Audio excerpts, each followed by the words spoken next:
Sri Lanka's most powerful news brand. Welcome back to the Newsfirst Center, where we are tracking the second low pressure system that is expected to affect Sri Lanka.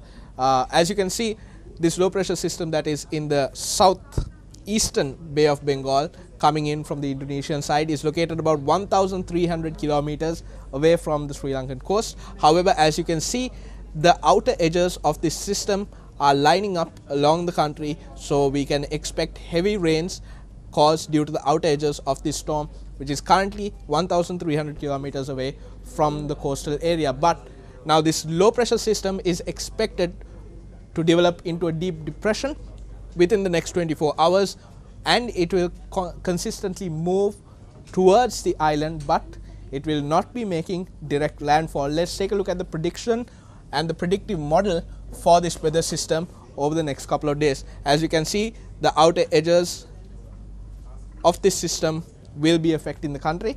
Let's see how it will look over the next couple of days. By the 5th of this month, the center of the storm will move closer to the country.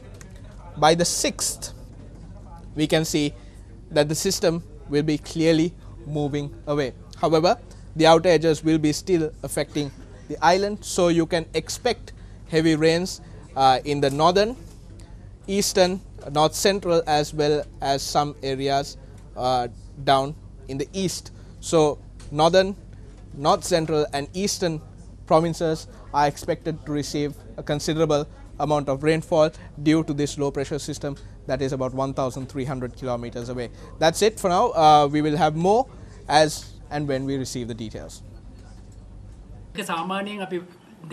By the 5th or the 6th, it will be quite far away from the island. It will be a lot farther away than the previous system, so we cannot expect a similar situation.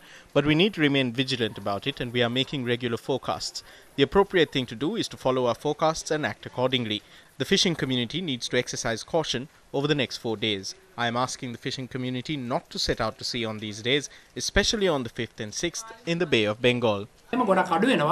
දේශුනී වහන්සේ අපේ සියලු දෙනාම ආරක්ෂා කරනවා වගේ අපේ දරු කැලත් අපිට ආරක්ෂා කරලා අපේ පාමුලට ගෙනත් දෙන්න දේශුනී වහන්සේට අනේක වාරයක් ස්තුතියි පියාණනි වහන්සේට ප්‍රශංසා වේවා ප්‍රශංසා වේවා. A prayer was offered this morning seeking the safe return of the 4 fishermen aboard the multi-day trawler Senuri.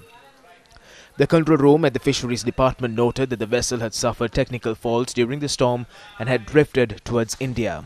The trawler Senuri had set out to sea on the 16th of November from the Negombo Fisheries Harbour. The Fisheries Control Centre for Waligama and Mirissa is still attempting to establish contact with the missing fishing boats.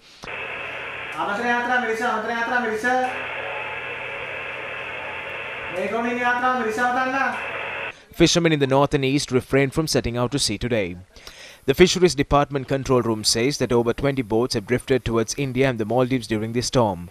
The control room added that they are in constant contact with these vessels and that they have sought the support of the Indian and Maldivian Coast Guards. The Navy added that actions are being taken to rescue those on board the stranded vessels. 5 vessels were destroyed during the storm. Several low-lying areas including Malimbad and Athurulia are still inundated as a result of the Nilvala River breaking its banks. Our correspondent noted that transportation has been hampered in several areas. A section of a house in the Katukale area in Kandy was damaged when an earth embankment collapsed on it. Our correspondent reported an excess water flow from the scene of the landslide.